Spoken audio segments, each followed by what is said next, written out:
Well, tonight, St. Paul's mayor says he is deeply concerned about St. Paul police officers using chemical irritants during clashes with protesters today. Those protesters showed up when word spread of a federal raid near the intersection of Rose Avenue and Edgerton Street in the Payne-Phelan neighborhood. In the last few hours, the Department of Homeland Security said they arrested a man who's in the country illegally and is involved in a domestic abuse case.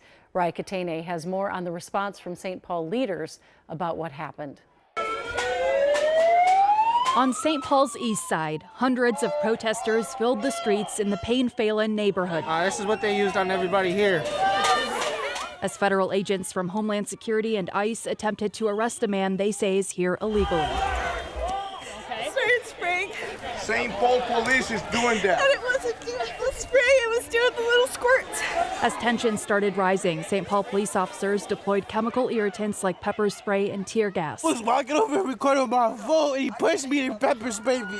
A video on social media shows St. Paul police officers spraying and pushing a woman who is using a cane. I am concerned that it felt as though some of those federal agents who were there intentionally stirred the pot. Hours later, inside City Hall, Mayor Melvin Carter says he still doesn't know all the details of the federal operation, but says he's ordering a thorough review of the conduct of St. Paul police officers. I am deeply concerned about some of the complaints that I've heard today, about some of the allegations that I've heard today, and about some of the videos that I've seen today. I wanted to talk to you a little bit about an event that took place. In a video statement, Police Chief Axel Henry says his department was made aware of the federal operation after someone allegedly hit a federal vehicle, but says his officers did not violate city policy. The St. Paul police officers are not doing immigration enforcement, but we do have a responsibility to make sure that laws aren't broken in our city. Meanwhile, neighbors say they'll continue showing up for one another. The one thing I am happy to see is that, the community's coming out to defend the people that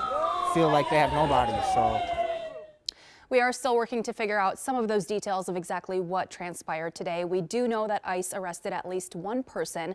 DHS says that man is Victor Rodriguez, and Mayor Carter says St. Paul police did not arrest anyone, but they may have cited a couple of people during that whole interaction today, Julie. All right. Thank you, Raya.